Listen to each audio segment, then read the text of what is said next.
mau persetujuan atau mau ada persetujuan tanda tangan kontrak atau mungkin ada inspeksi lain sebagainya, itu kan dia nggak bisa meninggalkan nih, nggak bisa meninggalkan tempat. Nah ini Mas, kalau masih ada hubungannya dengan kegiatan usaha, masih ada kaitannya dengan 3M, itu masih bisa dikurangkan, masih boleh menjadi biaya fiskal. Karena kemarin yang ya amatir sesi kemarin pertama kan ada natura dan kenikmatan.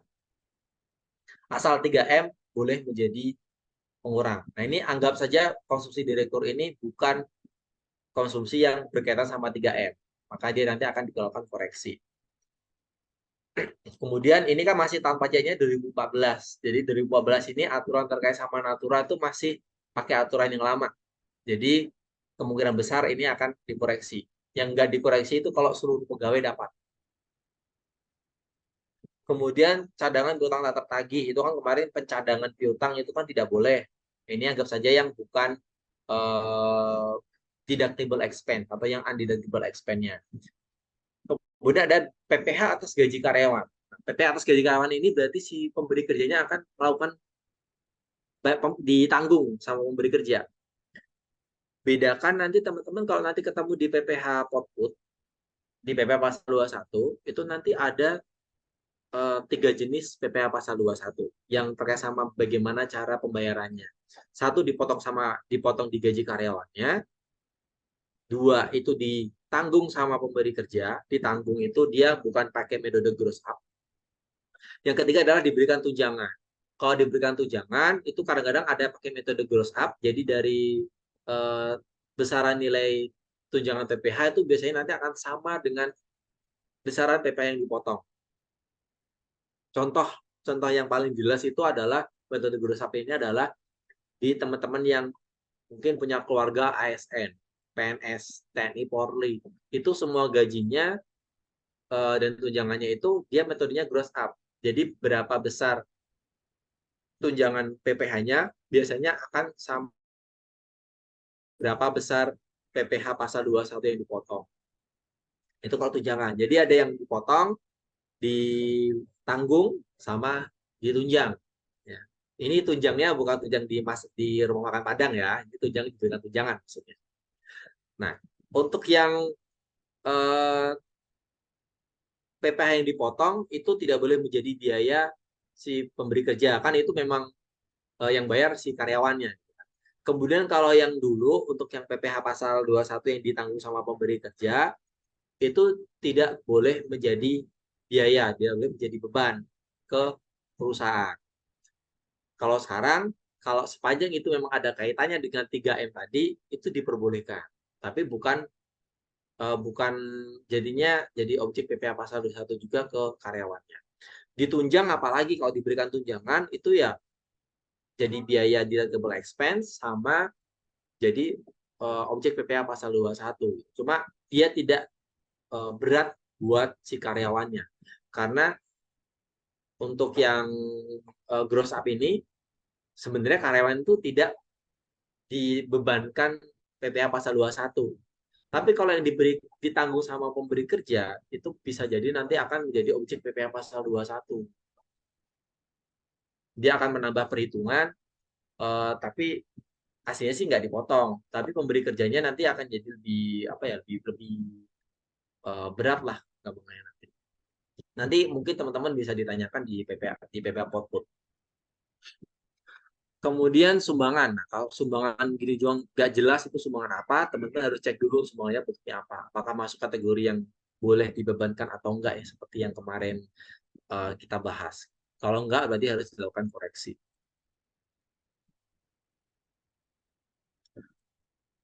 Kemudian, nah ini ada penghasilan lain berupa bunga bank. Bunga bank, deposito itu kan masukkan dalam penghasilan yang dikenakan PPh final. Kalau dikenakan PPh final, berarti harus dikeluarkan atau dikoreksi fiskal. Nah, selain itu, kalau misalkan terkait sama aset penyusutan, ya kita wajib menghitung ulang sudah sesuai atau enggak. Kemudian, nah ini ada beban listrik, air, ada tagihan listrik untuk rumah direktur yang pribadi direkturnya. Itu juga nggak boleh kalau hanya fasilitasnya tertentu saja. Tapi kalau misalkan dia memang masuk ke dalam daerah tertentu, itu ada di PMK 66, diatur jika ada masuk ke dalam kategori daerah tertentu, itu biasanya kan daerahnya terpencil. Itu semua fasilitas yang diberikan kepada pegawainya biasanya nanti akan menjadi bukan objek PPh pasal 21 ke karyawan dan bisa jadi biaya di perusahaan. Tapi kalau bukan daerah tertentu, karena ini masuknya ke yang ranah pribadinya direktur, itu dia tidak boleh apa namanya dijadikan biaya. Oke, Kecuali yang maaf, apartemen. Ya, Mas silakan Okta. Kuku. Oke, izin ambil alih sebentar ya, Mas. Ya, Berhubung waktu sudah menunjukkan jam 10.30, ini adalah saatnya kita untuk break ya. Oke, baik Akang Teteh, Bapak Ibu sekalian, saya informasikan bahwa break akan berlangsung selama 10 menit, dimulai pada pukul 10.30. Peserta pelatihan pajak terapan Brevet A dan BTEC Center FE Unsika 2023 dapat memanfaatkan waktu tersebut untuk istirahat. Namun saya mohon untuk tetap berada di room Zoom dan tidak diperkenankan untuk klip room Zoom meeting. Terima kasih.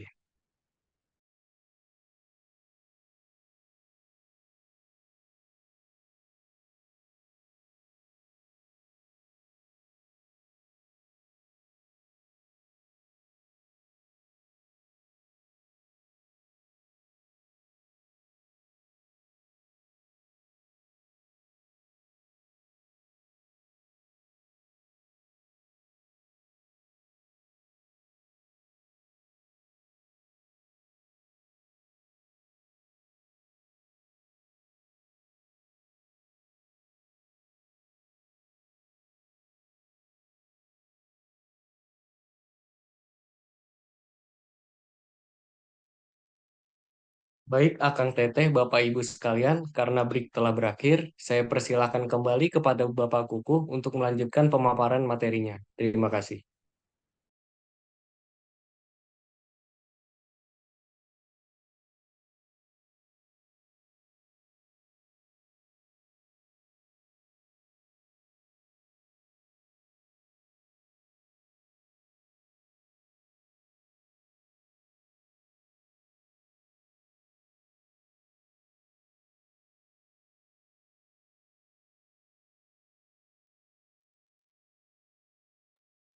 Mohon maaf kepada Pak Kuku untuk unmute mic-nya. oh iya lupa.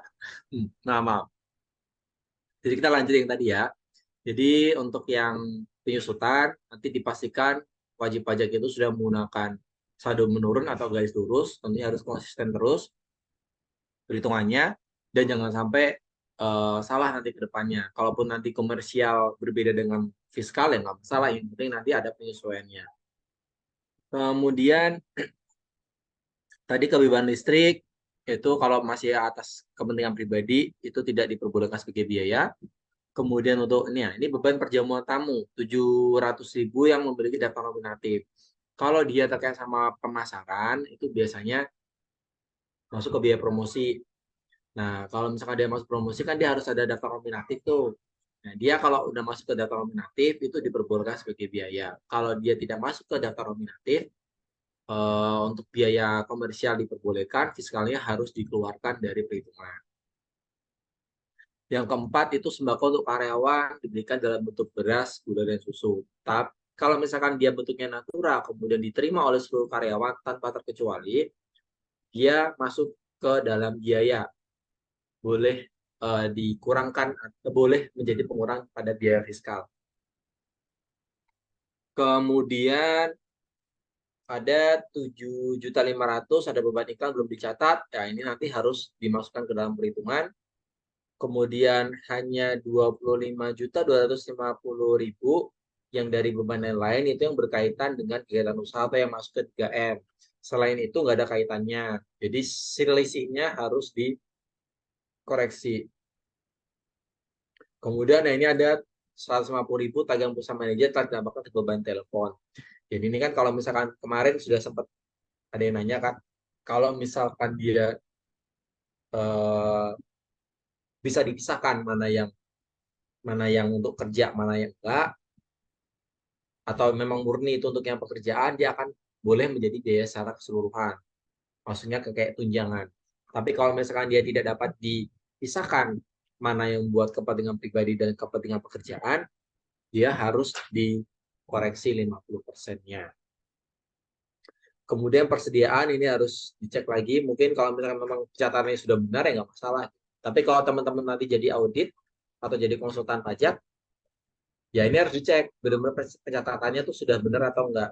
Pakai FIFO atau pakai average atau malah pakai yang lain. Kalau mau pakai yang lain harus dikonversi ke FIFO atau ke average. Untuk pembuatan, kalau misalkan untuk mempermudah untuk melakukan rekonsiliasi fiskal, itu teman-teman harus membuat yang namanya kertas kerja. Kertas kerjanya hampir mirip buat teman-teman akuntansi pernah buat yang kayak apa? Kertas kerja untuk membuat neraca saldo itu sampai terakhir dari akun-akunnya semuanya disebutin, terus nanti koreksinya apa jurnalnya kayak gimana, nanti ada penyesuaiannya, kemudian nanti ada setelah penyesuaian terus ditutup dan lain sebagainya. Nah, hampir mirip kayak gitu. Kita mulai dari yang di awal tadi yang akun yang paling awal itu adalah yang tadi ada penyesuaian adalah di harga pokok penjualan atau yang persediaan tadi kan. Kalau persediaan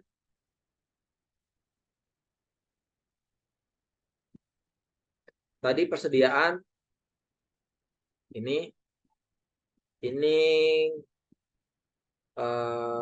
harusnya dicatat pakai Vivo, tapi ini kayaknya nggak dicatat sebagai pakai Vivo. Ya. Jadi harus dicek dulu. Nanti teman-teman bisa sambil dicek ya.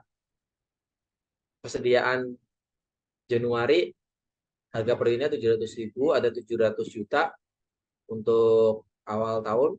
Kemudian beli 750 unit, harganya 800.000, ada 600 juta. Untuk harga pembeliannya berarti barang persediaan yang siap untuk dijual itu ada 1.300.000. Kemudian beli barang lagi yang 420 unit, harganya per unitnya 600.000. Kemudian jual di tanggal 7 Mei 200 unit. Harga per unitnya kan di sini catatnya 600.000. Harusnya kan yang dijual dulu adalah yang harga 700. Nah, makanya harus dihitung ulang. Ya. Kemudian jual tanggal 8 Agustus 220 unit, dia dijual harga 600 sama yang 800. Karena kita harus menggunakan Vivo,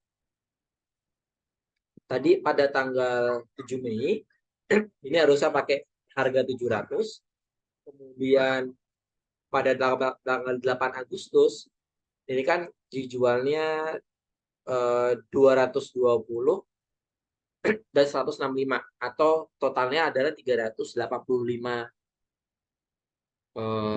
unit. Nah, tadi untuk unit harga 700 itu kan ada harganya, ada totalnya adalah 1.000 unit. Sudah dijual 200, berarti masih ada 800 unit. Berarti pada tanggal 8 Agustus seharusnya ini juga menggunakan harga yang 700.000. Kemudian tanggal 9 Desember dijual 450, harganya 800 unit. 800.000 per unit. Tadi harga yang 700.000 dari 1.000 dikurangi 200 masih 800, dikurangi lagi 385 masih ada lagi tuh 800 kurangi 385 ada 215. Ini dijual 450. Berarti 215-nya menggunakan harga 700, sisanya menggunakan yang 800. Kemudian tanggal 31 Desembernya dia mencatat kuantitas atau unitnya 135 unit harganya 800 dan 1.000 harganya 700. Nah, ini kalau kayak gini kan berarti 1.000-nya malah nggak dijual tuh. Nah, ini kan nggak boleh. Dia pakainya harusnya kan pakai Vivo. Jadi dihitung ulang. Nah, biar yang di sini ya.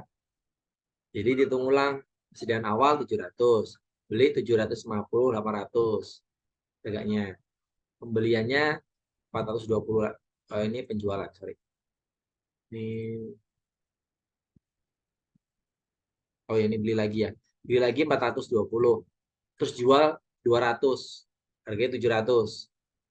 Terus jual lagi 220, harga 700, dan 165 harganya 700. Jual lagi 415, harga 700.000, sama 35 harganya 800.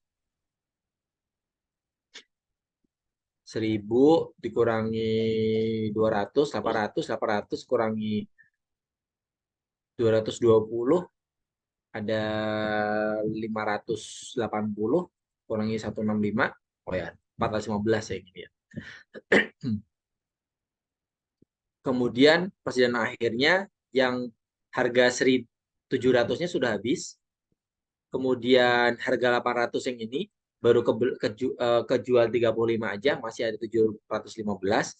Dan harga yang unitnya 420 unit, harganya 600. Ini adalah nilai persediaan akhirnya yang 824 juta.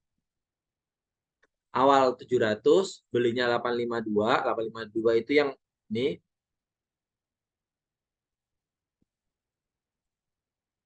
Ini yang dari 750 sama 420 ya. 852. Kemudian persediaan akhirnya 824 ini. Harga pokok penjualannya adalah 728. Sedangkan pada saat bikin laporan laba rugi, harga pokok penjualannya adalah 744. Dia harus 728. Berarti nanti ada koreksi fiskal positif karena HPP-nya kan berkurang. Kalau HPP berkurang, berarti laba kotornya kan pasti akan naik. Makanya dia koreksi fiskal positif 16 juta. Kemudian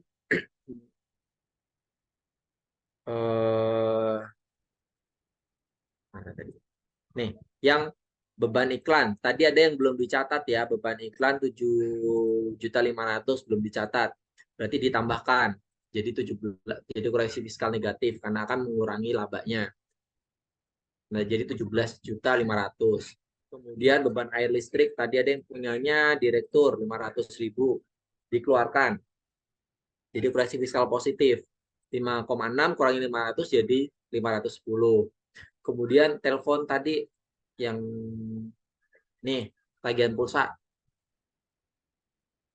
hanya boleh separohnya karena nggak bisa dipisahkan mana yang buat kepentingan pribadi sama mana yang buat kegiatan usaha.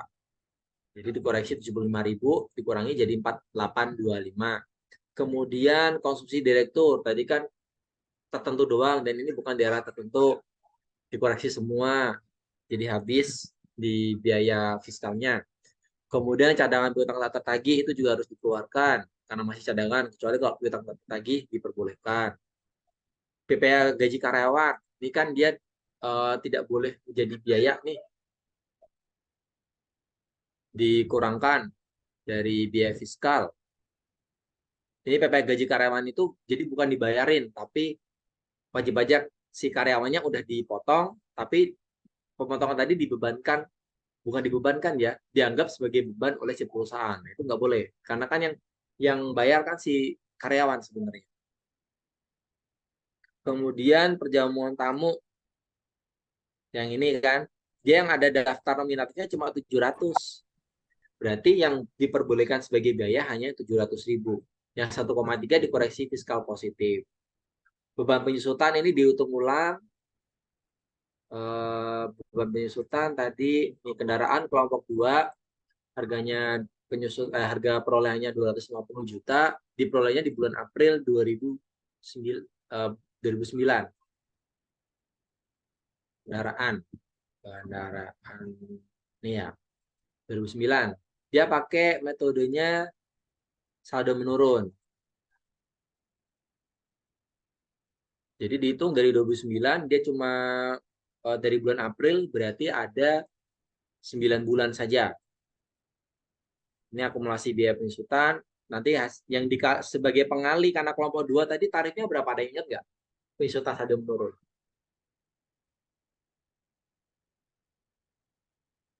Berapa persen tadi ya kalau saldo menurun? Kelompok 2 Izin menjawab, Pak. 25%, Pak. 25%. Oke, jadi 25%-nya itu dikalikan nilai sisa bukunya atau nilai akhirnya. Ketemu di 2014 itu biaya pesutannya adalah 16.067.505.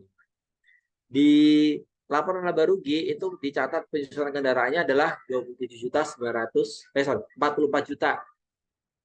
Jadi harus disesuaikan. Dikoreksi fiskal positif sebesar 27.932.495.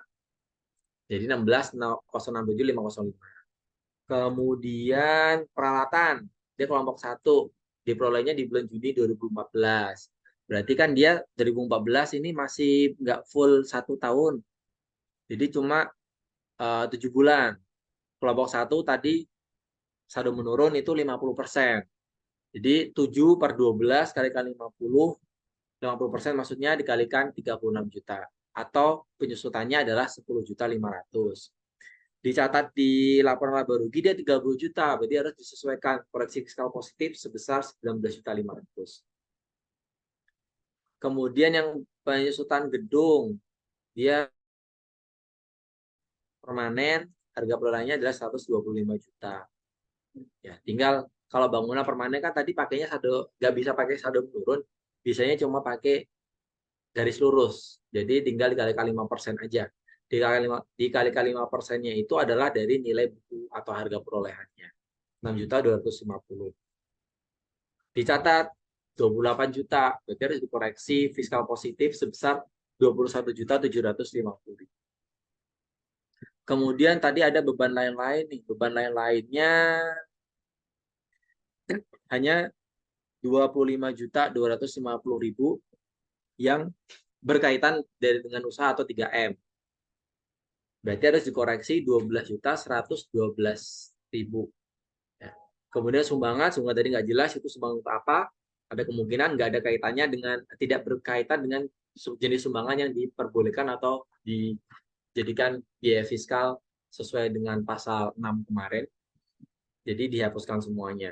Nah, setelah dihitung ulang nih dikoreksi fiskal, ternyata, oh ya lupa satu lagi, tadi bunga bank. Ini kan kalau di laporan laba rugi akan menambah laba. Tapi kalau di laporan rugi fiskalnya itu harus dikeluarkan karena masuk ke PPh final. Sedangkan kayak penghasilan persewaan bus ini kan masih masuk ke objek PPh yang biasa, jadi tidak perlu dikoreksi.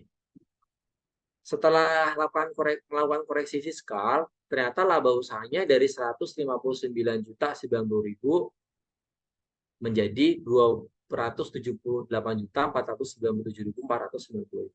Nah, inilah laba usaha yang nanti akan digunakan untuk perhitungan PPh badan. Perhitungan PPh badan itu dia tidak langsung serta-merta semuanya ini langsung dikalikan tarif. Jadi dia harus dicek terlebih dahulu. Kalau di belakangnya ada ratusan, puluhan, ribuan, ratusan, puluhan, dan satuan, itu dibulatkan ribuan penuh ke bawah. Jadi gampangannya 495 rupiahnya ini dihilangkan.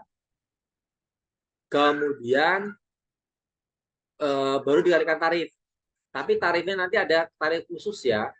Tarif khusus itu ada pasal 31E, dia dapat pengurangan tarif bisa 50% apabila omsetnya itu tidak lebih dari 50 miliar.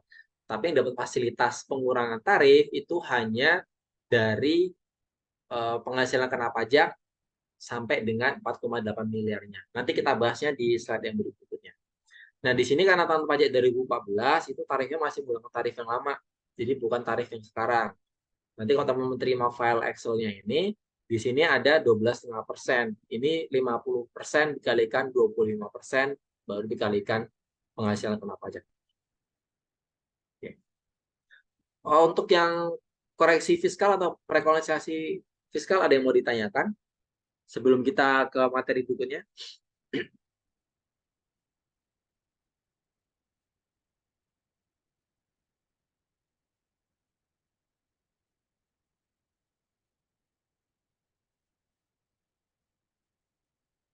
Ini kita belum hitung ya, belum hitung PPh-nya karena kita masih di rekonsiliasi. Nanti kalau sudah sampai rekonsiliasi selesai, kita baru hitung PPh badan tetap.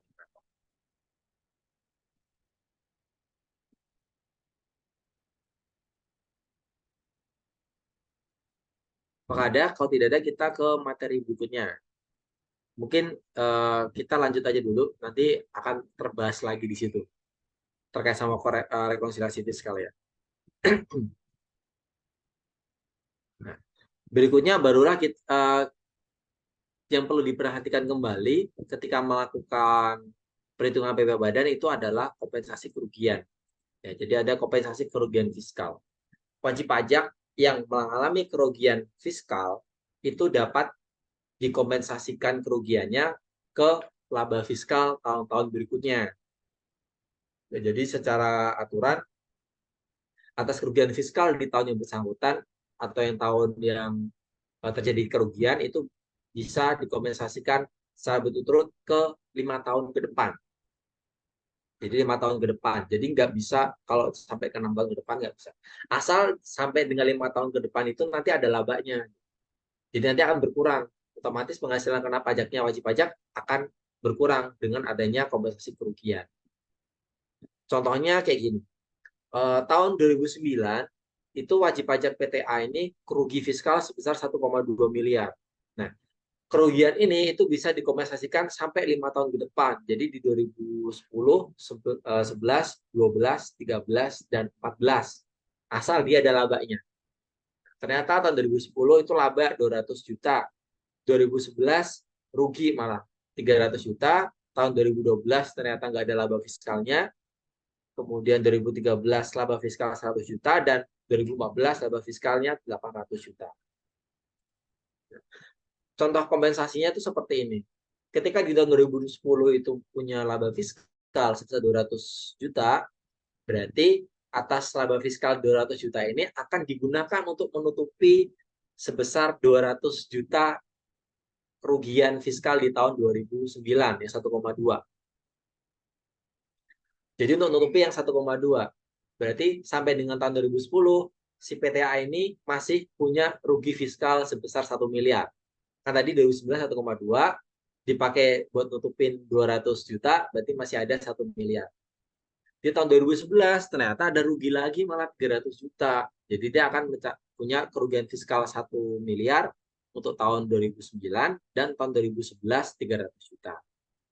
Tahun 2012 nggak laba, nggak rugi fiskalnya. Mungkin di komersial bisa jadi ada laba. Tapi setelah dihitung fiskalnya ternyata nggak ada laba, nggak ada rugi. Nah, kerugian 1,3 ini akan geser lagi ke tahun berikutnya.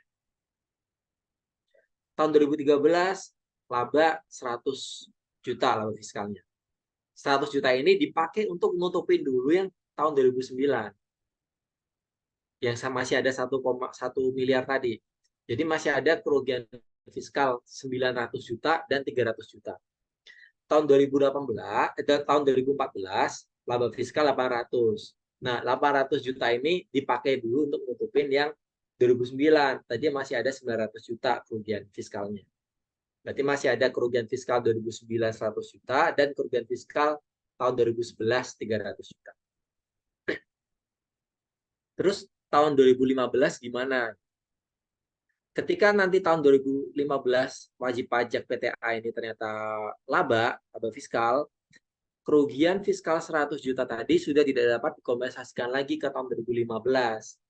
Dia sudah berhenti di tahun 2014, sudah selesai gitu. Nggak bisa menjadi pengurang lagi. Wajib pajak harus terima bahwa atas kerugian fiskal di tahun 2009 yang 100 jutanya sudah nggak bisa dikompensasikan. Tapi laba fiskal yang nanti di 2015 itu nanti akan digunakan untuk nutupin kerugian fiskal yang 2011. Jadi akan geser ke tahun berikutnya yang mengalami kerugian. Nanti tahun 2011 kan juga sama. Dia bisa digunakan untuk dikompensasikan di tahun 2012 sebenarnya kalau dihitung ya 12, 13, 14, 15, dan 16.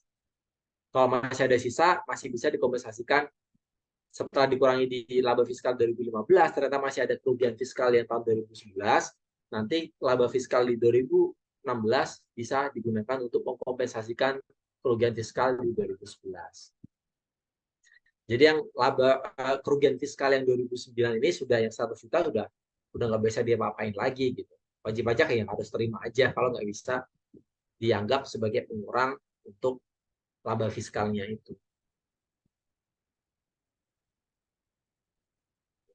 Nah, kalau kita sudah tahu nih apa saja yang perlu diperhatikan untuk melakukan sebelum melakukan perhitungan PPh badan, berarti kita udah tahu semua, berarti kita tinggal ngitung nih, karena kita kan pasti sudah siap nih untuk laba rugi koreksi rekonsiliasi fiskalnya. Baru nanti kita hitung menggunakan tarif PPh badan. Tarif PPh badan di undang-undang yang baru, di undang-undang HPP, itu sudah jadi single tarif lagi yang 22%. Kalau dulu di undang-undang Cipta Kerja itu 22% dan 20% kalau setelah 3 tahun ditetapkan ulang. Tapi karena undang-undang HPP ini yang penurunan tarif 20% jadi 20%-nya sudah dihapuskan. Jadi tinggal 22%. Kemudian ada tarif khusus sebesar 19%. Nah, ini ada wajib pajak khusus yang memenuhi kriteria tertentu. Nah, tarif khusus ini itu diperuntukkan kepada wajib pajak badan yang bentuknya perseroan terbuka. Jadi dia didagangkan di bursa efek. Jadi keseluruhan sahamnya itu didagang di bursa efek paling sedikit 40%. Kemudian dia memiliki persyaratan tertentu. Persyaratan tertentunya itu apa? Persyaratan tertentu ini diatur di pasal 65 ayat 2 PP nomor 55 tahun 2022. Saham yang dimaksud tadi yang diperdagangkan, saham yang berada di dalam perseroan terbuka tadi itu paling sedikit dimiliki oleh 300 pihak. Kemudian masing-masing pihak hanya boleh memiliki saham kurang dari 5% dari keseluruhan saham yang ditempatkan dan disetor penuh. Kemudian jangka waktu yang harus dipenuhinya itu adalah paling lama 183 hari kalender dalam jangka waktu 1 tahun. Dan pemenuhan persyaratan sebagaimana dimaksud yang A, B, C ini dilakukan oleh wajib pajak perseroan terbuka dengan menyampaikan laporan ke DJP. Jadi nggak langsung dapat pengurangan tarif menjadi 19%, tapi dia harus lapor dulu ke DJP bahwa nanti akan disetujui atau diperbolehkan mendapatkan pengurangan tarif menjadi 19%. Tentunya ketika melaporkan itu juga wajib pajak harus melampirkan bukti-buktinya. Dan tadi yang dia harus punya 300 dimiliki sahamnya dimiliki 300 pihak, kemudian diperdagangkan paling sedikitnya 40%, kemudian sama masing pihak itu minim paling kurang dari 5%. Dan ini harus dipenuhinya 183 hari semenjak dia menyatakan sebagai perseroan terbuka.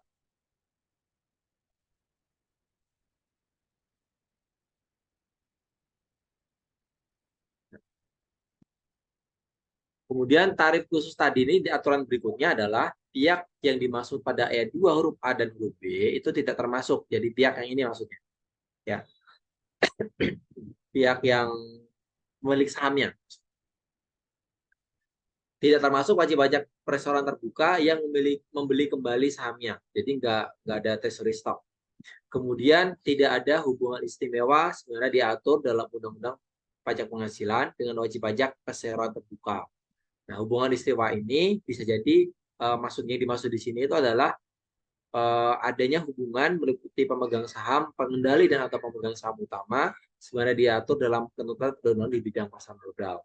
Jadi dia bukan penentu kebijakan, malah tadi nggak boleh lebih dari 5% kan dalam satu pihaknya itu. Kemudian cara ngitungnya gimana? Kalau tarifnya tadi kan jelas nih, ada 22 sama 19. Tapi kalau misalkan secara normal, badan itu kenanya 22%. Misalkan pada tahun 2022, PTA ada laba penghasilan kena fiskalnya adalah 1,5 miliar. Penghasilan kena pajaknya 1,5 miliar. Nah, untuk tahun pajak 2022 ya tinggal dikalikan tarif aja. 22% kalikan 1,5 miliar atau 330 juta. Kemudian selain yang ini, kalau yang ini kan langsung nih. Nah, selain yang langsung kalikan tarif, itu ada fasilitas yang dapat diberikan kepada wajib pajak badan. Fasilitasnya ini diatur di pasal 31E Undang-Undang PPH. Khusus wajib pajak badan dalam negeri yang memiliki peredaran brutonya sampai dengan 50 miliar itu dapat mendapat fasilitas pengurangan tarif sebesar 50% dari tarif yang seharusnya pasal 17 yang tadi yang 22% atau yang 19% tadi akan masuk ya, karena ini kan selain yang tarif khusus yang 12%. Jadi dapat dikurangi 50%-nya dari yang dikenakan atas penghasilan kena pajak dari bagian peredaran bruto sampai dengan 4,8 miliar. Jadi pasti teman-teman bingung bacanya kayak gimana. Kalau baca pasti bingung, langsung ke contohnya aja. Ya. Jadi pada tahun 2022 PTZ itu omsetnya 4,5 miliar dengan penghasilan kena pajak 500 juta. PW Badan terutangnya ini kan tadi omsetnya nggak sampai dengan 50 miliar. Berarti kan dia sudah masuk kategori bisa memanfaatkan tarif pengurangan tarif 50% atau pasal 31E-nya tadi. Yang dapat fasilitas tadi adalah penghasilan kena pajak sampai dengan 4,8 miliar. Ya, sampai dengan 4,8 miliar dari omsetnya. Karena ini kan omsetnya aja nggak lebih dari 4,8 miliar gitu. Berarti berapapun nilai penghasilan kena pajaknya, itu bakal kena pengurangan tarif 50%. Ini kalau WP-nya mau, tapi kalau nggak mau ya nggak apa-apa. Karena ini pilihan sebenarnya. Jadi nanti untuk menghitung PPh badannya adalah 50% dikalikan 22% dikalikan 500 juta penghasilan kena pajaknya. Atau 11% dikalikan 500 juta. Jadi 55 juta rupiah. Itu yang wajib, yang terutang di tahun 2022 untuk PTZ. Lain cerita kalau ternyata omsetnya lebih dari 4,8 miliar, tapi nggak lebih dari 50 miliar. Tahun 2022, PTZ ternyata omsetnya 30 miliar, penghasilan kena pajaknya 3 miliar. Penghasilan kena nanti wajib pajak itu harus menghitung berapa besar penghasilan kena pajak yang dapat fasilitas pengurangan tarif sama yang nggak dapat fasilitas pengurangan tarif. Caranya gimana?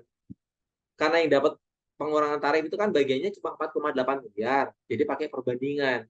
4,8 miliar dibagi omset secara keseluruhan yang 30 miliar tadi dikalikan penghasilan kena pajaknya yang 3 miliar. Nah, yang dapat fasilitas menjadi 11% itu adalah 480 juta saja dari 3 miliar. Sedangkan sisanya yang 2 miliar 520 juta itu nggak kena 11%, tapi kenanya adalah 22%. Jadi 2 miliar 520 jutanya masih tarif normal. Itu PPh badan terutangnya adalah 11% dikalikan 480 juta dan 22% dikalikan 2 miliar 520 juta. Atau totalnya adalah 607 juta 200 ribu. Nah, ini yang terutang untuk tahun pajak 2022 untuk PTZ. Kalau omsetnya lebih dari 50 miliar, ya tarifnya cuma 22% aja, nggak dapat pengurangan fasilitas pengurangan 11%, jadi 11% ini. Untuk sampai perhitungan pakai tarif ini ada yang masih mau ditanyakan nggak?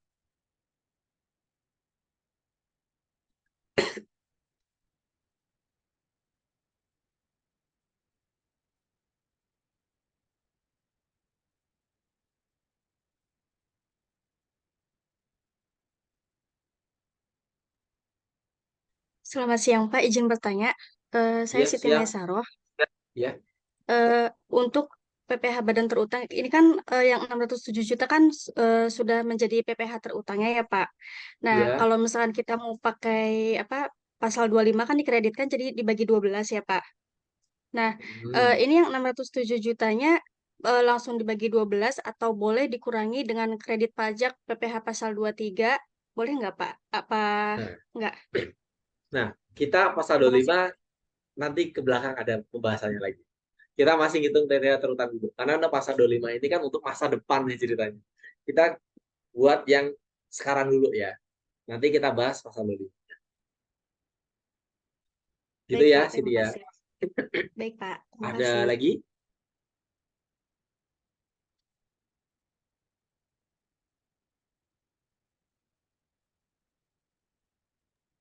Kalau tidak ada, kita lanjut dulu Izin ke... bertanya, Pak.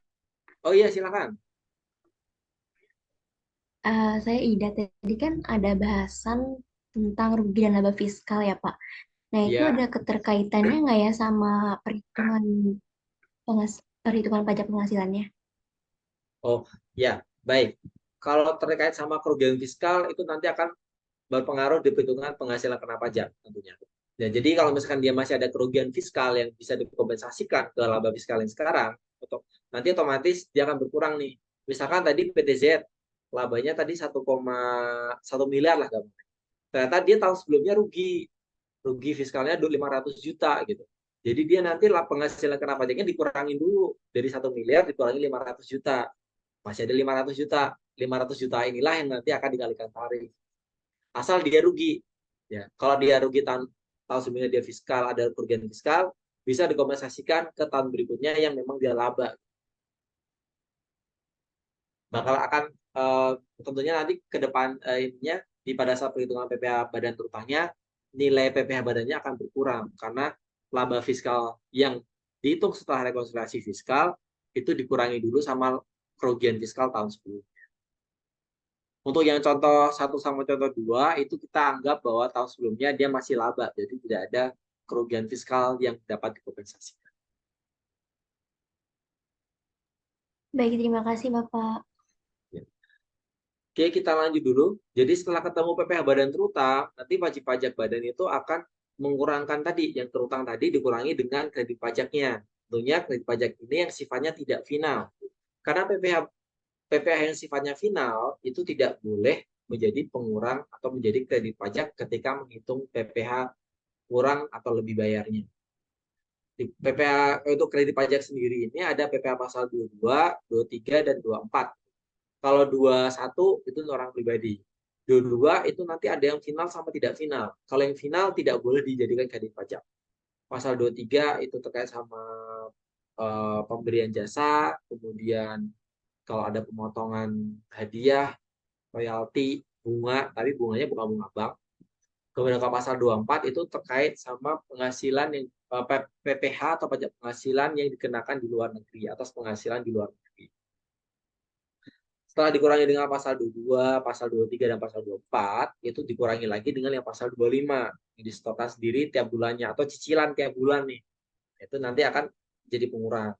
Barulah nanti ketemu apakah statusnya kurang bayar, nihil, atau lebih bayar. Ini kita menyebutnya adalah PPh pasal 29. Inilah yang nanti kalau kurang bayar, wajib pajak badan harus atau wajib menyetorkan ke kas negara. Sedangkan kalau nihil ya udah tinggal lapor doang sebenarnya. Tapi kalau lebih bayar, nanti wajib pajak berhak untuk memperoleh pengembalian.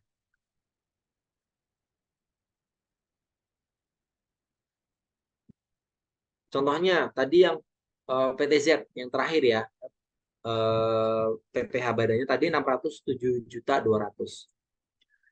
Ternyata ada kredit pajak 10 juta untuk PPh pasal 22, 23 juta untuk pasal 23, dan 10 juta untuk pasal 24. Jadi kredit pajak totalnya adalah 40 juta. Masih ada 567.200. Kemudian dikurangi dengan PPh pasal 25-nya 90 juta. Berarti masih ada kurang bayar atau PPh pasal 29 itu 477.200. Ini yang harus disetor ke kas negara.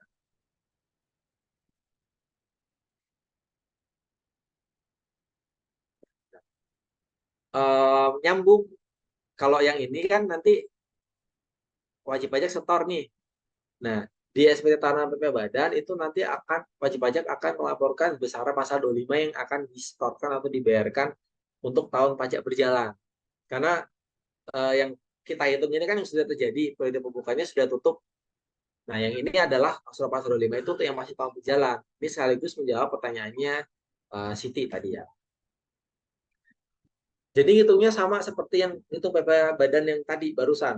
Jadi PPh terutang tadi sesuai dengan PPh sesuai dengan di SPT tahunan itu dikurangi dengan kredit pajaknya pasal 22, pasal 23 atau dan pasal 24. Pasal 25-nya nggak dikurang, tidak diperbolehkan sebagai pengurang. Jadi hanya PPh yang dipotong atau dipungut oleh pihak lain. Kalau pasal 25 itu kan disetor sendiri. Jadi yang disetor sendiri itu tidak diperbolehkan untuk dijadikan pengurang dalam menghitung PPh pasal 25. Baru nanti dibagi 12 bulan atau banyaknya bulan dalam bagian tahun pajak. Nah, besar yang setelah dibagi 12 inilah yang wajib pajak wajib setorkan tiap bulan sampai dengan nanti dia lapor SPT tahunan kembali. Nah, untuk besaran angsuran PP pasal 25 ini dia besarannya itu tidak berubah di awal tahun ya. Jadi gini, misalkan wajib pajak badan itu kan ada yang tahu pelaporan terakhirnya, pelaporan SPT tahunan atau jatuh tempo pelaporan SPT tahunannya itu tanggal berapa? Tanggal berapa dan bulan berapa? Izin jawab 1 30 April. April bulan tahun berikutnya. 30 April 30 April. tahun berikutnya itu kalau periode pembukuannya Januari sampai dengan Desember ya. Jadi kalau misalnya secara undang-undang itu disebutkan bahwa pada akhir bulan keempat, pada akhir periode pembukuan atau pembukaannya berakhir. Jadi kalau Januari sampai dengan Desember, batas terakhir lapornya adalah 30 April. Tapi kalau periodenya itu adalah April ke Maret, berarti 4 bulannya itu dihitung dari bulan Maret. Jadi April, Mei, Juni, Juli, 31 Juli kayak gitu. Jadi akhir bulan keempat. Misalkan ini Januari sampai dengan bulan Desember. Batas satu pelaporannya adalah di tanggal 30 April atau bulan April. Angsuran PPh pasal 25 yang dilaporkan yang sekarang nih, ini kan tahun pajak 2022 misalkan lapornya adalah tanggal 30 April atau di April 2023. Di dalamnya ada hitungan angsuran PPh pasal 25. Angsuran PPh pasal 25 yang dilaporkan di SPT tahunan yang tahun pajak 2022 itu digunakan untuk masa pajak April, Mei, Juni sampai dengan Desember. Kemudian Januari sampai dengan dia lapor. Januari tahun depan maksudnya. Sampai dengan dia lapornya kapan? Kalau dia lapornya di bulan April 2024 untuk tahun pajak 2023, berarti nanti terakhirnya dari bulan terakhir untuk angsuran pasal 25 yang berjalan ini adalah di bulan April 2023 sampai dengan Maret di 2024. April 2024 itu sudah menggunakan angka yang baru. Kayak gitu. Kalau misalkan dia lapornya sampai dengan lapornya untuk tahun 2023 tahun depan itu lapornya di bulan Januari, berarti dia menggunakan hitungan barunya itu dari masa Januari 2024 sampai dengan seterusnya dia lapor. Itu kalau angsuran pasal 25, jadi dalam 1 tahun bisa jadi nominalnya berbeda di awal sama di akhir. Ya. Kemudian kalau misalkan wajib pajak dia lapornya telat atau memperoleh perpanjangan waktu pelaporan. Jadi misalkan dia lapornya di bulan Juni 2023 untuk tahun pajak 2022. Angsuran PPh pasal 25 sampai dengan dia bulan Mei ini, kan dia Juninya lapor. Sampai dengan bulan Mei 2023 itu masih menggunakan hitungan yang lama. Masih sama kayak bulan Januari 2023 sampai dengan bulan Mei. Ketika lapor di bulan Juni 2023, masa pajak Juni sudah menggunakan angka yang baru. Ya. Angsuran PPh pasal 25 ini dimulainya adalah di masa batas waktu jatuh tempo pelaporan. Jadi harusnya dia menggunakannya dari bulan April. Karena bulan April sampai dengan bulan Mei masih menggunakan hitungan yang lama, kemudian kalau misalnya ternyata dari hitungan yang lama itu lebih kecil dari hitungan yang baru, maka wajib pajak badan ini wajib menyetorkan kembali kekurangannya. Ya, jadi wajib setor kekurangannya. Misalkan 1 juta tiap bulan sampai dengan bulan April harusnya, sampai dengan bulan Mei ini. Setelah lapor SPT tahunan harusnya dia 2 juta. Dia harus setor 1 juta lagi untuk masa April dan masa Mei. Itu kalau dia terlambat atau memperoleh perpanjangan pelaporan SPT tahunan, memperoleh izin untuk perpanjangan pelaporan SPT tahunan. Tapi kalau dia lapornya di awal sebelum bulan April, ya dia begitu lapor, masa pelaporan itulah yang sudah menggunakan nilai angsuran yang baru.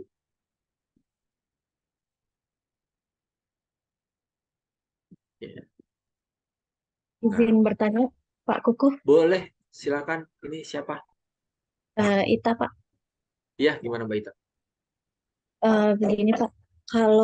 Kalau PPh pasal 25 itu kan angsuran ya. Kalau seandainya kita langsung ada pelaporan PPh 29 ya di pas akhir masa pajak tahunan, kemudian ternyata PPh 25-nya tidak dibayar ya, tidak disetor dan dibayar, tapi langsung perhitungan di akhir tahun, akhir laporan ya, akhir tahun pelaporan, itu bagaimana ya Pak? Boleh atau tidak ya? Atau adakah sanksi apabila tidak melakukan angsuran PPh pasal 25, Pak? Ya, baik Mbak Ita. Jadi angsuran pasal 25 ini sebenarnya itu secara aturan itu udah wajib. Asal dia memang nilai ada pasal 29-nya atau ada kurang bayarnya ketika sudah dikurangi dengan kredit pajak tadi. Kredit pajak yang pasal 22, 23, dan 24. Kalau misalkan ada kurang bayar, itu wajib ada kantor angsuran PP pasal 25. Nah, kalau misalkan wajib pajak dengan sengaja nih ceritanya, dia mungkin menulis besaran angsuran pasal 25-nya, atau ternyata sengaja gak nulis atau ditulisnya 0 gitu. Nah, angsuran pasal 25 ini itu bisa ditagihkan sama pihak KPP. Bisa dengan, contohnya pertama mungkin bisa pakai SP2DK dulu, surat tadi sebutin sama sampai Imam tadi ya. Dikonfirmasi dulu ke wajib pajak. Kalau ternyata wajib pajaknya masih ngeyel atau nggak mau bayar angsuran PP pasal 25, wajib pajak itu bisa dikenakan atau diterbitkan namanya surat tagihan pajak. Surat tagihan pajak ini nanti di dalamnya ada pokok angsuran PP pasal 25, besarnya angsuran PP pasal 25, dan sanksi keterlambatan setor. Sanksinya bunga berapa persen kalian? Meskipun perhitungannya itu sudah final di PPh pasal 29, artinya udah cocok gitu, tapi tetap ditagihkan untuk PPh pasal 25 atau bagaimana Nah, ya? Jadi gini Mbak Ita, kalau misalkan dia masih tahun pajak berjalan nih, yang berjalan kan 2023, jalan kan 2020, jalan dari 2023 itu kan masih jalan. Jadi lapor SPT tahun 2022. Nah, kalau tahun pajaknya itu sudah selesai, itu nggak bisa ditagihkan. Tapi kalau yang masih berjalan untuk tahun pajak 2023, itu masih bisa ditagihkan. Ya, kalau udah tahun pajaknya udah lewat nih, udah lapor SPT tahun udah nggak bisa. Dari pihak KPP itu tidak bisa menagihkan angsuran PP pasal 25. Tapi kalau masih berjalan, belum tutup buku ceritanya, contohnya tahun 2023, ini dia tidak ada, masih bisa ditagihkan angsuran PP pasal 25. Artinya pada saat misalnya kita lapor PPh pasal 29 di akhir masa tahunan, kita udah bayarin. Harusnya sudah selesai ya Pak, yang PPh pasal 25 yang tahun lalu tidak dibayarkan itu sudah selesai harusnya ya Pak ya? Iya, sudah nggak bisa. Karena udah nggak bisa ditagihkan, karena udah dilaporin di SPT tahunan. Oke, ya. Ya, makasih Pak Kuku. Pokoknya intinya kalau udah lapor SPT tahunan, ya tahun pajak itu sudah selesai gitu. Nggak bisa ditagihkan. Karena kalau ditagihkan, wajib pajak jadi double bayarnya. Jadi lebih bayar. Wajib pajak nanti harus lapor pembetulan. Gitu. Oh iya, jadi kayak kemarin, bayar, dibalikin gitu loh ceritanya. Iya, kemarin tuh ada case seperti itu, contoh. Kan udah selesai PPh pasal 29, tapi masih dikejarin terus untuk PPh pasal 25 itu. Jadi bingung saya. Mungkin yang pasal 25-nya yang tahun berjalan kali gitu. Kalau yang tahun berjalan sepanjang belum lapor SPT tahunan itu masih berlaku tuh, masih bisa ditagihkan. Oh iya iya. Ya, kalau yang sudah tutup buku, makasih Pak Kuku. ya sudah tutup di laporan keuangan udah ditutup terus sudah lapor SPT tahunan ya sudah nggak bisa ditagihkan lagi. Karena kalau wajib pajak bayar, ya ngapain bayar? Habis bayar dibalikin.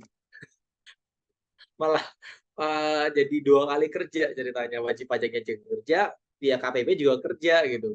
karena udah masuk dikeluarin gitu. Iya ya kemarin agak bingung juga Coba sih kok saya udah bayar lunas kok masih ditagihin tuh PPh pasal 25 yang coba aduh gitu. dipastikan aja gitu, dipastikan aja dimaksud ini angsuran pasal 25-nya total pajak berjalan atau bukan. Oh iya, baik. Mungkin yang Ya. dimaksud yang masih berjalan yang 2023 ini. Oh ya, baik. Ya. Karena hitungan dasarnya adalah total pajak 2022. Ya, terima kasih Pak Kutu. Oke, Mbak Ita. Ini contoh penghitungan angsuran PPh pasal 25-nya. Tadi misalkan PPh terutangnya 50 juta, kemudian kredit pajaknya ada 14 juta. Ini tidak dikurangi dengan angsuran PPh pasal 25. Jadi untuk penghitungan PPh pasal 25 itu tidak dikurangi dengan angsuran pasal 25 juga. Masih ada 50 juta dikurangi 14 juta, masih ada 36 juta. Dibagi 12 jadinya 3 juta. Jadi selama tahun pajak berjalan, setelah lapor SPT tahunan 2018 ini ceritanya, dia harus setor angsuran pasal 25-nya 3 juta. Dimulai dari masa pajak saat SPT tahunan PPh Badan itu disampaikan, atau masa pajak batas suatu pelaporan yang di April tadi, kalau misalkan dia Januari sampai Desember, sampai dia dengan lapor lagi nanti di depannya.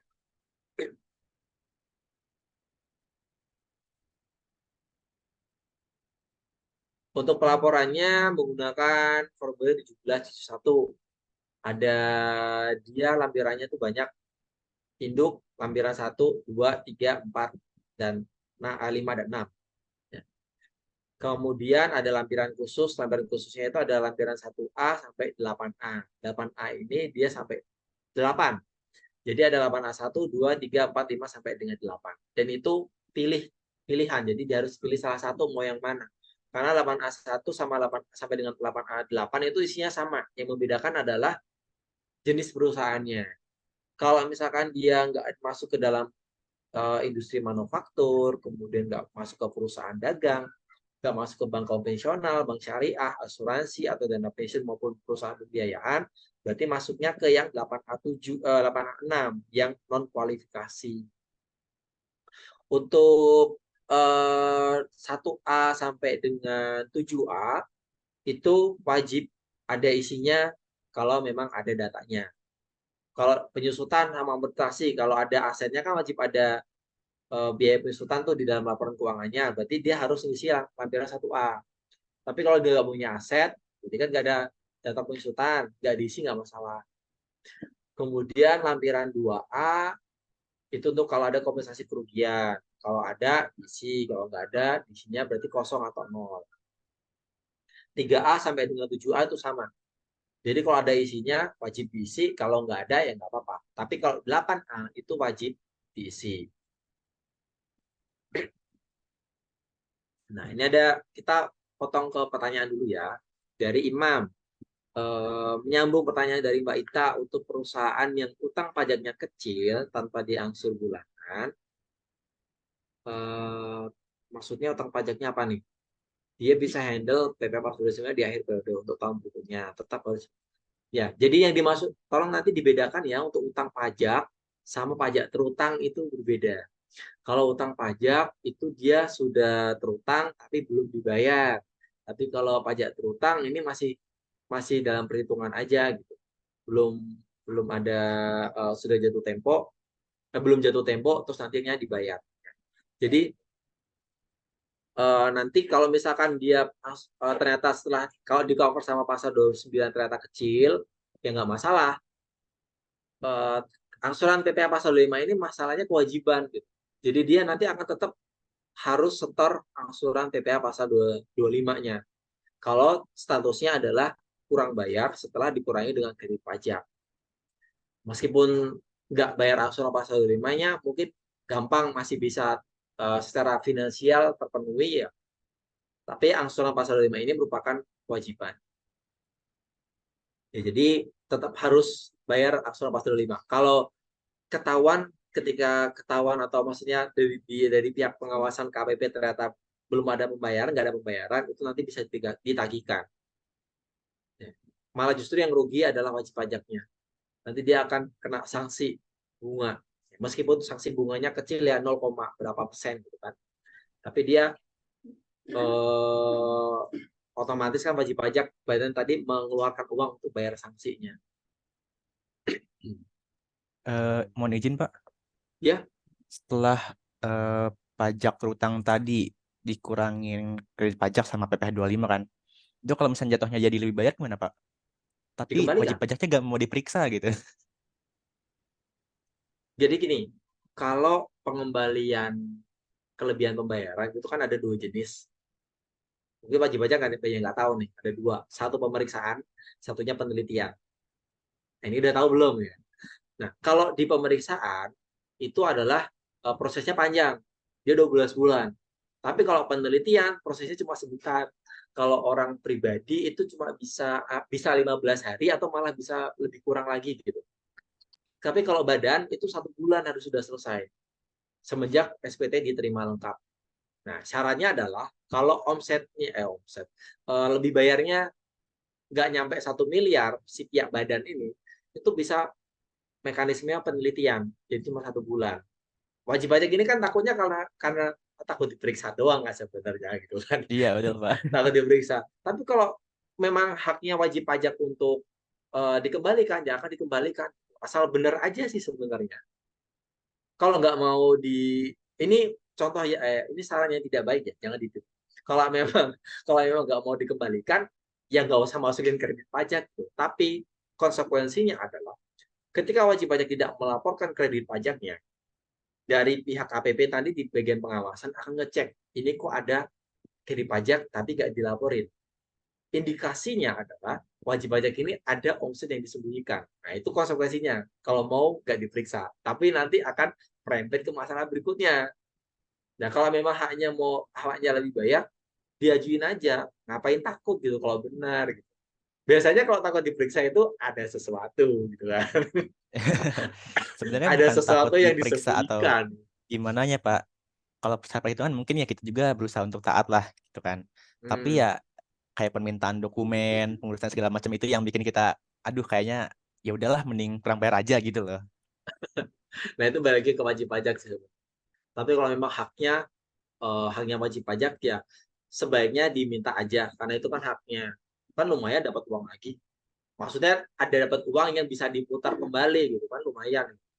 Tapi kalau memang pengennya nggak diperiksa ya tadi itu contoh terburuk ya, contoh yang nggak baik Siapa? gitu. Karena nanti akan merembet ke masalah berikutnya.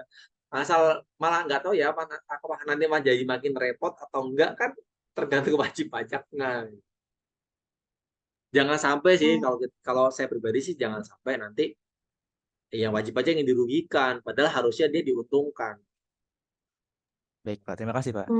Iya, Maaf Pak, izin bertanya sambungan data. iya, Kalau untuk lebih pajak itu bisa dikompensasikan ke 5 tahun berikutnya juga Pak?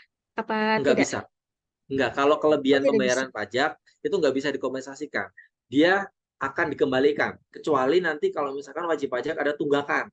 Ada tunggakan pajak, mungkin terbitkan surat ketetapan pajak kurang bayar tambahan, atau ada STP ini, surat tagihan pajak. Itu kan tunggakan. Kalau masih ada statusnya tunggakan, itu nanti kalau ada kelebihan pembayaran pajak, nanti akan dipotongkan dulu sama tunggakan itu. Dibayar dulu untuk pelunasan utangnya tadi, baru nanti sisa lebihnya akan dikembalikan. Jadi nggak bisa dikompensasikan untuk tahun pajak berikutnya. Yang bisa dikompensasikan untuk bisa dikompensasikan untuk masa pajak berikutnya itu hanya di PPh pasal 21. Kalau ada kelebihan pemotongan, statusnya lebih bayar, itu nanti akan dikompensasikan ke masa pajak berikutnya, atau di SPT masa PPN. Selain itu, yang PPh badan orang pribadi, kalau ada kelebihan akan dikembalikan. Kalau pasal 23, pasal 22 itu nggak ada status lebih bayar. Itu nggak bisa dikembalikan pakai mekanisme lapor lebih bayar terus kembalikan. Tapi bisanya dikembalikan menggunakan ada cara lagi nih, namanya adalah pengembalian pajak yang seharusnya tidak terutang. Nah, ini malah melebar ke KUP sebenarnya. Ya, jadi kalau ada kelebihan bayar pajak di SPT Tanah PPh Badan sama orang pribadi itu nggak bisa dikompensasikan ke tahun-tahun berikutnya. Pasti akan dikembalikan. Baik Pak, terima kasih. Ya. Ini ada pertanyaan dari Aulia Rizky Damayanti. Untuk kompensasi kerugian fiskal, apakah bisa kalau dipakainya sebagian saja, misal ada rugi fiskal tahun 2012 sebesar 300 juta pada tahun 2013. Rugi fiskal di tahun 2012 ruginya 300. 2013 di tahun 2013 rugi yang 300 juta tadi hanya dipakai 100 juta.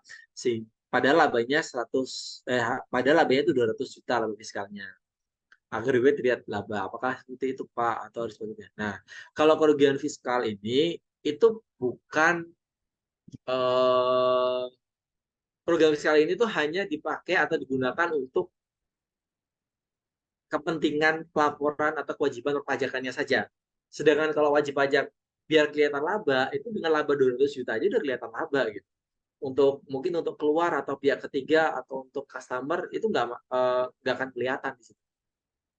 Jadi kerugian 300 juta ini itu hanya digunakan untuk perhitungan PPh badannya aja. Sebenarnya nggak akan pengaruh ketika ada pihak lain yang melihat atau membaca laporan keuangan si wajib pajak. Jadi harusnya sih digunakan semuanya kerugian fiskalnya.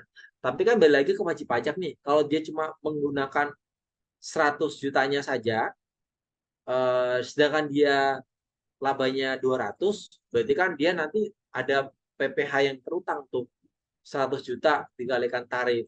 Nah, itu kan sebenarnya WP yang rugi. Wajib pajak yang rugi sebenarnya. Karena biasanya dia harusnya nggak usah bayar PPh, atau mungkin dia ada kredit pajak malah bisa dikembalikan, malah disuruh bayar PPh. Biasanya kalau kayak gini nanti akan jadi muncul indikasi bahwa wajib pajak itu melaporkan data atau melaporkan laporan keuangannya itu ke di SPT-nya itu tidak benar. Yang seperti ini nantinya malah bakal jadi indikasi bahwa wajib pajak ini jadi kayak lampu merah gitu loh, lampu kuning lah, ada di warning bahwa ini wajib pajak jangan-jangan ada yang disembunyikan. Malah jadi makin ke belakang makin susah resikonya, makin besar resikonya kalau wajib pajak melaporkan data yang tidak benar. Kan pelaporan SPT itu wajib melaporkan data yang benar, tidak boleh yang palsu atau yang dibuat-buat atau yang dimanipulasi. Karena itu nanti masuknya ke pidana. Ya. Jadi mending nggak usah dipakai setengah-setengah, haknya dipakai 300 juta ya pakai 300 juta. Berarti kan tahun 2013 dia laba fiskalnya jadi 0 karena dipakai kompensasi 200 juta ke 300, masih ada rugi fiskal 100 juta yang masih bisa dikompensasikan ke tahun 2014. Gitu ya oleh Rizky ya. Jadi jangan sampai wajib pajak terjebak malah jadi melaporkan data yang tidak benar. Baik, Pak. Terima kasih. Siang, Pak. Izin tanya, Ya, Pak. siang. Ini siapa? Dahlan, Pak. Iya, gimana Dahlan? Tadi, Pak, yang di contoh perhitungan 2 itu kan ada ini ya, penghasilan kena pajak sebesar 3 miliar. Itu peraturan ya? Yang contoh perhitungan 2 itu. Sebentar. PKP-nya itu 3 miliar. Yang Contoh perhitungan 2. Oke.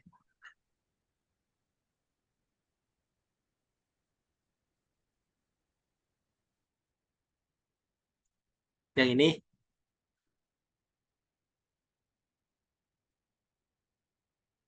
Yang ini kan. Nah, 3 miliar itu ini contohnya saja. Karena untuk memberikan contoh bahwa wajib pajak ini omsetnya lebih dari nggak nyampe 50 miliar dan penghasilan kena pajaknya itu ternyata 3 miliar gitu. Jadi bukan contoh. Jadi nanti ketika nanti wajib pajak ada penghasilan kena pajaknya bisa 4 miliar, bisa 5 miliar. Nah, nanti perhitungannya kayak gini. Asal dia omsetnya itu tidak lebih dari 50 miliar. Ini sebenarnya cuma contoh saja sih. Contoh di contoh perhitungan di bagian penjelasannya undang-undang. Nah, nanti kalau misalkan dia ternyata omsetnya 30 miliar, labanya ternyata 5 miliar, penghasilan kena pajaknya 5 miliar, Berarti nanti wajib pajak ngitungnya kayak gini juga, 4,8 per 30 dikalikannya 5 miliar. Jadi nanti hitungannya agak berbeda lagi. Karena yang dapat fasilitas pengurangan tarif itu hanya bagian dari penghasilan kena pajak yang 4,8 miliarnya. Iya, contoh simulasi. Jadi kalau omsetnya nggak lebih dari 4,8 miliar, itu langsung kena 50% semua, jadi 11%. Tapi kalau lebih dari 4,8 miliar, itu ngitungnya pakai kayak gini. Oh, itu berarti bisa berapa aja gitu ya, tergantung Ya, kitanya. tergantung perhitungan rekonsiliasi fiskalnya, penghasilan kena pajaknya itu berapa. Asal omsetnya nggak lebih dari 50 miliar. Ya.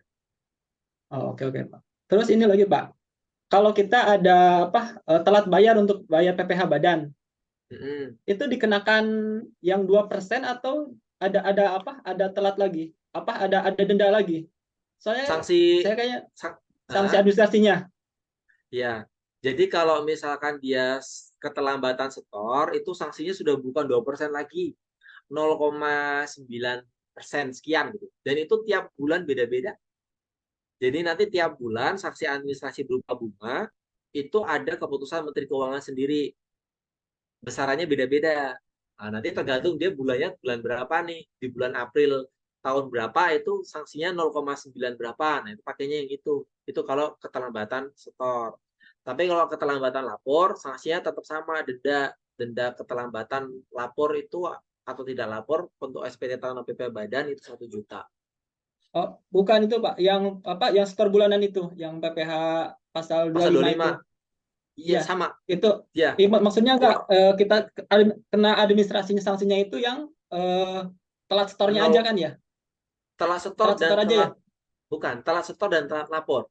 Karena SPT masa PPh pasal bukan. yang angsuran pasal 25 kan? Yang angsuran badan yang bulanan itu. Iya, angsuran PPh pasal 25 itu kan memang tidak ada kewajiban lapor. Tapi Betul. kalau dia terlambat melakukan penyetoran, dan gini, angsuran PPh pasal 25 itu dia ketika dia sudah bayar, sudah setor ke kas negara, sudah dapat NTPN atau sudah tervalidasi, itu sudah dianggap bahwa wajib pajak juga melaporkan SPT masa PPh pasal 25 ceritanya. Kalau dia melakukan pembayarannya terlambat, karena pembayaran angsuran pasal 25 ini kan maksimal tanggal 15 bulan berikutnya. Ketika dia bayar di tanggal 16 atau tanggal seterusnya, itu otomatis dia akan dianggap sebagai keterlambatan setor. Kalau dia terlambat setor, dia akan otomatis dianggap sebagai keterlambatan lapor.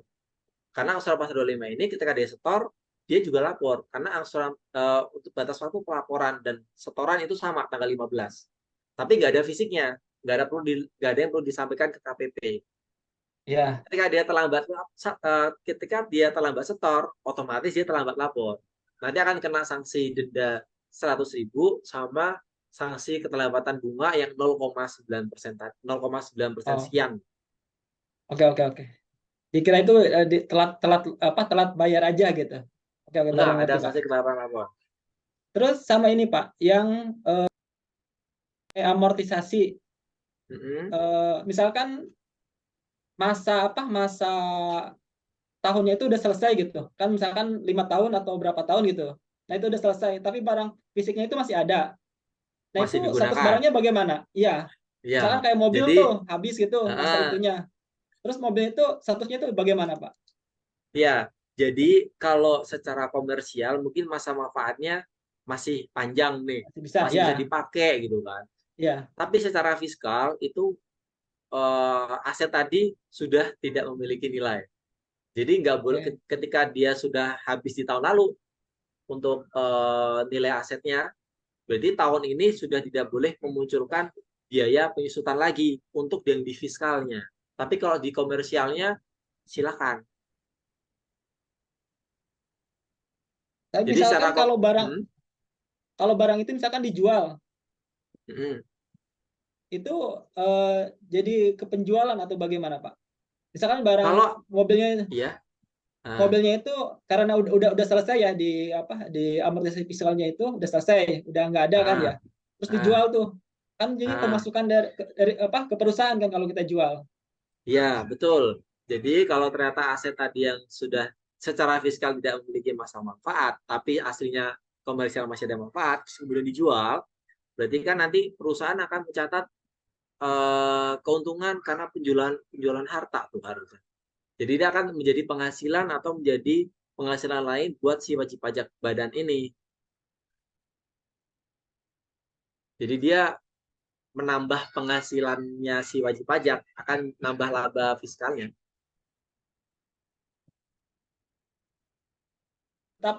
Berarti tetap tercatat ya Pak ya penjualannya itu. Iya, tetap tercatat, betul. Oke Pak. Terima kasih. Oke. Sebelum ke contoh pengisian SPT-nya, kita lanjutkan dulu yang satu lagi ini ya, terkait sama peredaran bruto tertentu.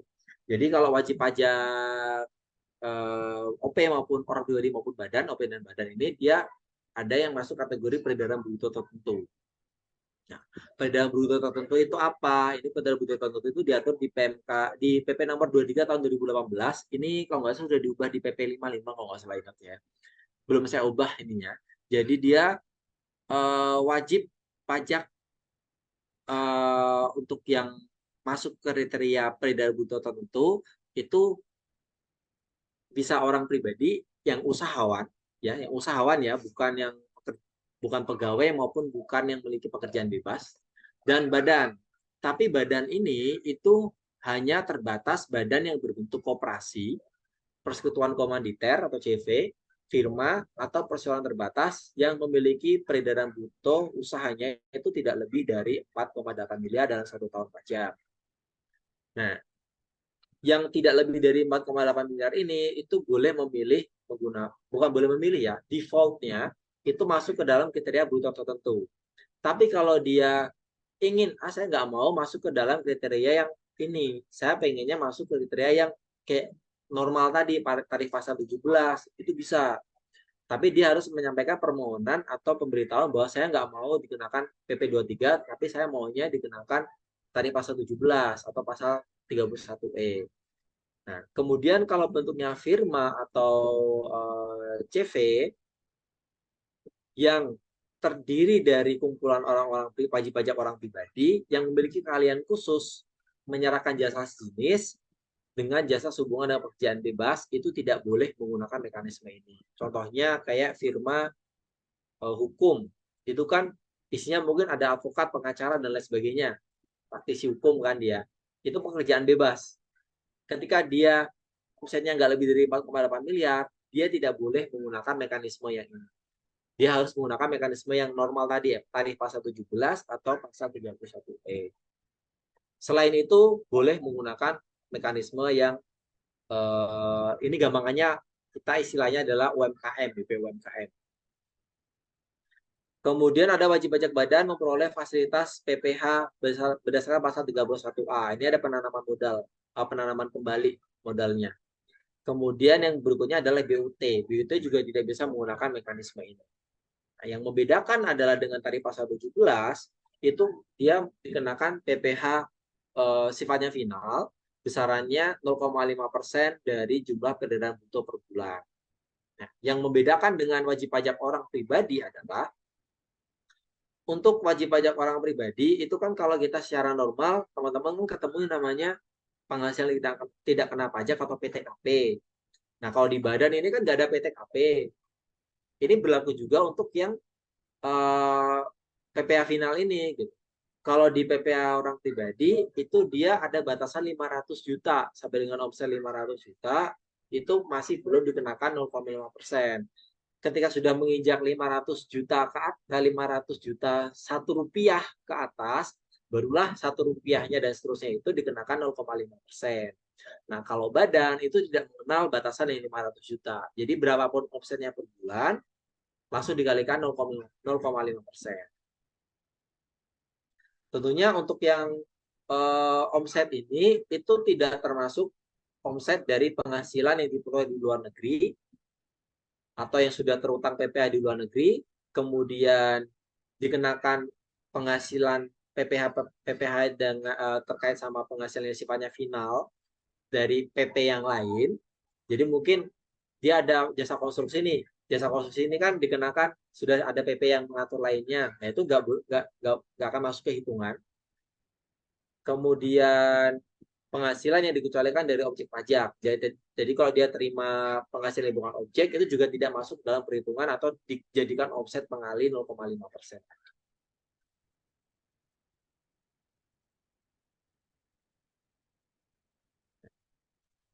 Untuk jangka waktunya sendiri, kalau orang pribadi itu kan 7 tahun. Nah, kalau badan itu nanti akan bagi menjadi 2. 4 tahun itu untuk koperasi, CV dan firma, 3 tahun itu untuk PT. Jadi setelah 4 tahun atau 3 tahun, wajib pajak sudah tidak bisa menggunakan mekanisme ini lagi. Dia akan menggunakan mekanisme yang normal, yang tarif pasal 17 atau tarif pasal 31E. Ini untuk kode jenis setoran sama kode mata anggaran pajaknya untuk melakukan penyetoran. Pasal 25 untuk badan ini pakainya 411126, KJS-nya 100, bayarnya paling lambat tanggal 15 dan berikutnya. Itu juga tersekaligus menjadi batas waktu pelaporan. Ketika dia lapor, dia dianggap bayar. Ketika dia bayar, dia dianggap lapor. Pasal 29, KJS-nya saja yang berbeda, yang 200. Itu maksimal 4 bulan setelah akhir tahun pajak. Kalau PPh final yang tadi yang 0,5% itu kodenya 4111128, KJS yang 420, tanggal 15 bulan berikutnya, kemudian batas waktu pelaporannya di SPT tahunan nanti. Kemudian yang kalau pemotongan ini dipotong sama rekanannya, kan ada 2 jenis kalau yang PP 23 ini. Dia bayar sendiri atau dipotong sama rekanan. Nah, kalau dipotong sama rekanan, tanggung jawabnya pemotongan sama bayar dan lapor ada di pemberi kerja atau yang memberikan penghasilan. Kita sebagai yang dipotong tinggal melaporkannya di SPT tahun.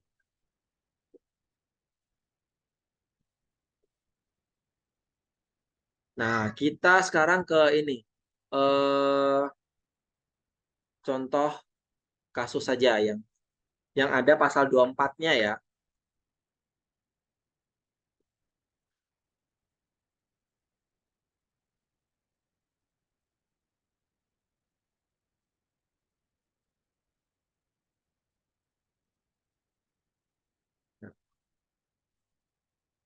Kita ke yang pasal 24 saja ya. Lebih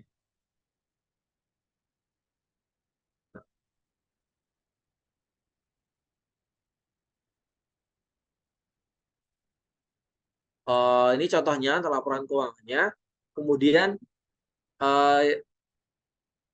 kita sampai jam berapa ya, Okta? Kita sampai jam 12 lewat 10 menit, Pak. Ada 10, oke. Sebentar ya, di tempat saya lagi ajar.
Oke, baik, kita lanjutkan ya. Untuk tata cara rekonsiliasi fiskalnya itu sama seperti yang teman-teman tadi sudah saya jelasin di awal, ya. Tinggal ngecek mana yang diperbolehkan, mana yang enggak, kemudian dibuat ininya apa namanya, dibuat kertas kerjanya. Nah, yang membedakan nanti adalah di sini.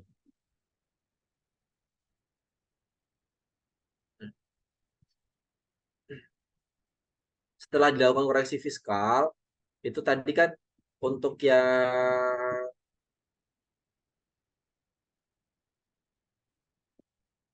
peredaran brutonya tadi 15 miliar.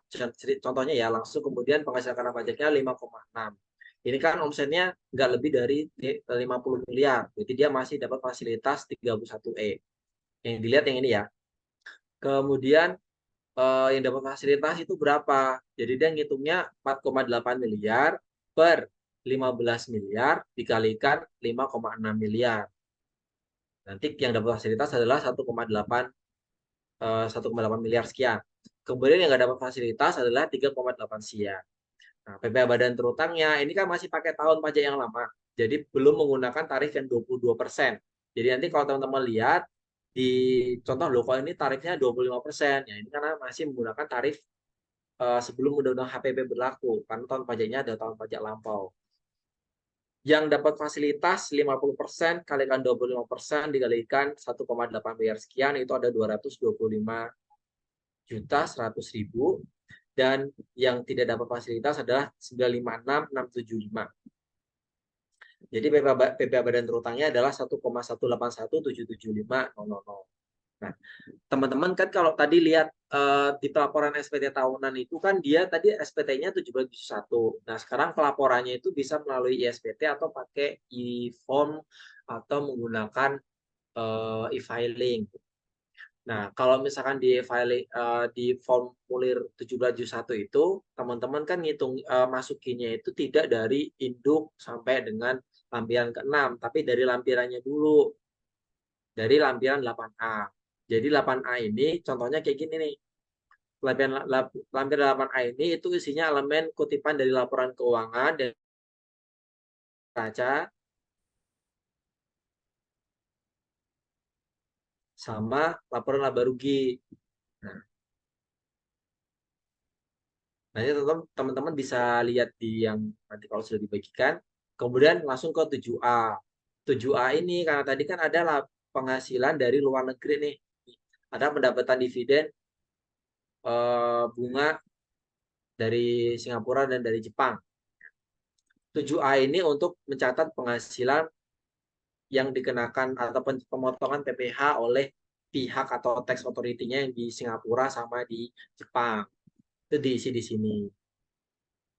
Kemudian untuk biaya penyusutannya 1A ini juga dimasukkan di sini. Nah, di sini nanti wajib pajak juga kadang-kadang tuh kelupaan tuh ngisi yang ini. Ini kan secara hitungan kan nanti teman-teman masukin inputin satu-satu nih di sistem. Harga perolehannya, bulan perolehannya kapan, terus penyusutannya komersial sama fiskal tuh menggunakan apa. Nah, kalau misalkan komersial yang berbeda dengan yang di fiskal, nanti jangan lupa masukin yang ini, jumlah penyusutan komersial itu berapa sesuai dengan di laporan keuangannya yang sudah disiapkan. Karena nanti selisihnya ini, selisih yang di bawahnya ini nanti akan langsung otomatis masuk ke lampiran 1771 Romawi 1. Kalau lampiran khusus sudah diisi, barulah kita pindah ke yang intinya. Kita ke 1771 yang 6. 1771 ini untuk nih. Kalau ada pernyataan modal, hutang sama piutang ke perusahaan afiliasi atau pemegang saham atau perusahaan afiliasi. Nah, ini dimasuki di sini. Daftar pernyataan modalnya berapa, kemudian kalau ada hutang pemegang saham atau afiliasi berapa. Nanti tetap diisi, meskipun itu 0 tetap diisi. Kemudian baru kita ke lampiran 1771 Romawi 5. Romawi 5 itu adalah data pemegang saham dan susunan pengurus. Ya. Jadi nanti disebutin diisi semua pengurus sama pemegang sahamnya. Kemudian lampiran 4 itu yang dikenakan PPh final, penghasilan dikenakan PPh final. Nah, dicontohkan ada di bunga deposito, dimasukin di sini PPh-nya berapa.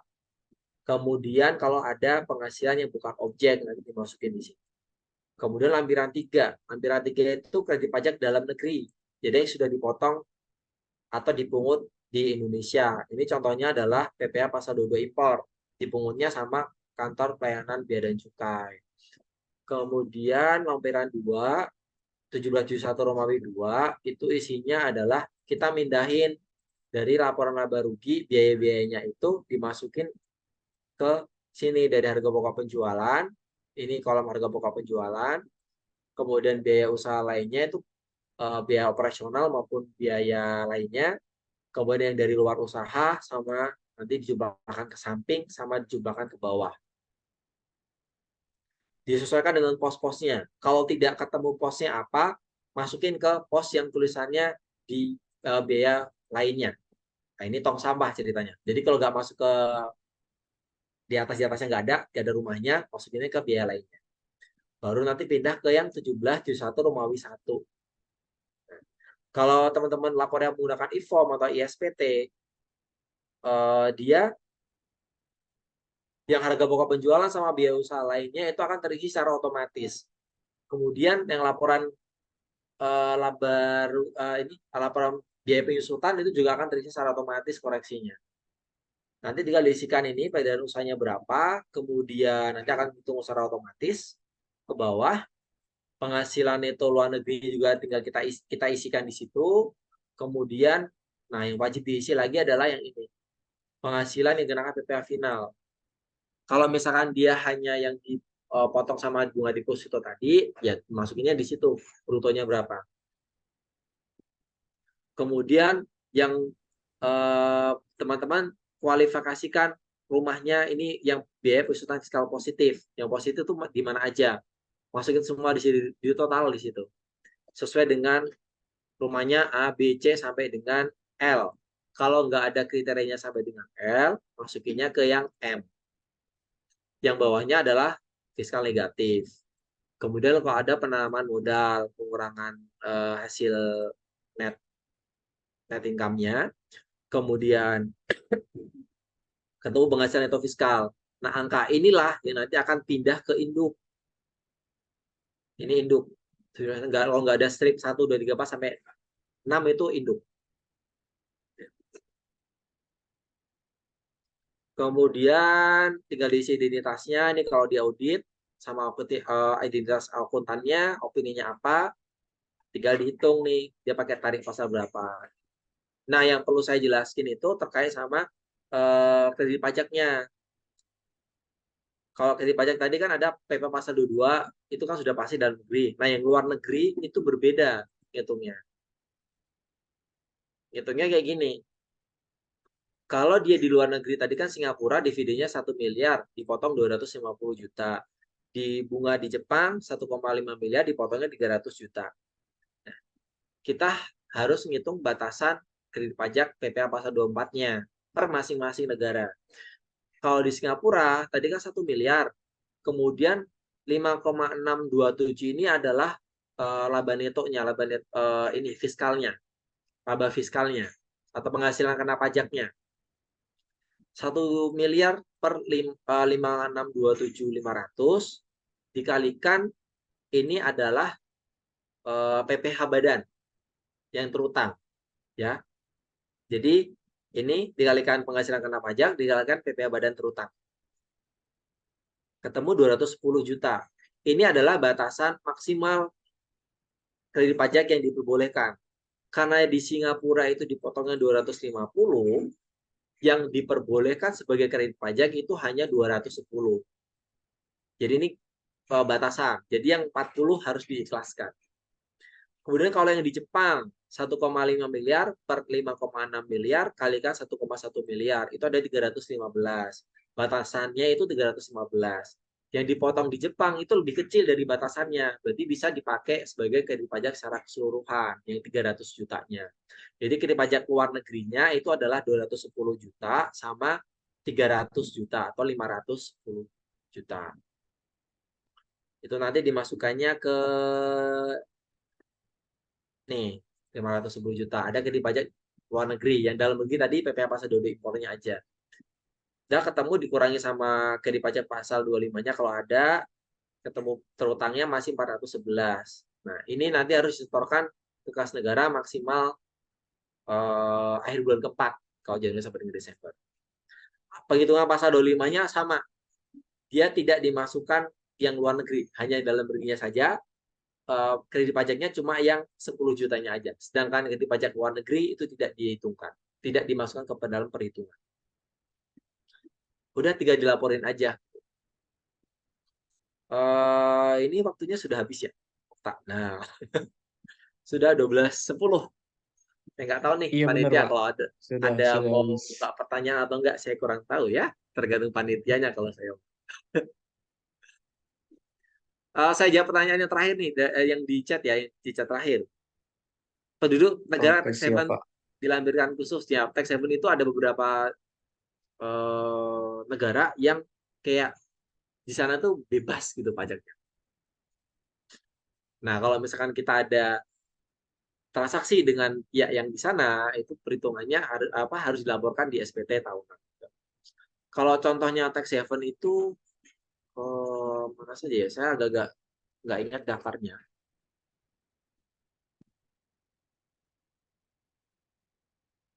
Di tahun 2023 itu bisa Swiss, Hong Kong, Amerika Serikat, Singapura, Cayman Islands, dan sebagainya. Jadi dia masuk ke tax haven. Dia ininya berbeda lah perlakuan pajakannya. Jadi yang gampangnya itu yang dipakai buat nyembunyiin duit. Kan ada tuh yang nyembunyiin dana tuh kebanyakan di negara tax haven ya, itu tadi Swiss kayak gitu. Mungkin itu saja yang saya sampaikan, dapat saya sampaikan. Nanti teman-teman lihat aja di contohnya, nanti kita bagikan juga yang kasus 1, 2, dan 3. Ini yang saya contohkan tadi, yang saya sebutkan adalah di kasus 3. Kasus 1 itu masih normal, nggak ada macam-macamnya. Kalau kasus 2 itu kalau tidak salah, dia dikenakan PPh final yang pakai PP 23 atau PP 46 tadi, yang pakai 0,5%, cara pelaporannya kayak gimana. Yang ketiga ini yang agak sedikit kompleks karena ada angsuran PP pasal 24. Mungkin itu untuk waktu dan tempat saya kembalikan ke Okta karena ini kan panitia yang lebih tahu ya. Kalau mau dibuka lagi sesi tanya jawab atau enggak saya ngerti ya. Kita balikin ke Okta. Silakan Okta. Oke, mungkin dicukupkan saja ya Pak ya untuk pertemuan kali ini. Terima kasih kepada Bapak Kuku Wahyu Nugroho atas materi yang telah disampaikan. Terima kasih juga Pak telah sharing ilmunya bersama teman-teman yang ada di room Zoom ini. Semoga apa yang telah kita pelajari dapat bermanfaat untuk kedepannya. Selanjutnya adalah sesi dokumentasi. Pada panitia yang bertugas, boleh tolong dibantu ya.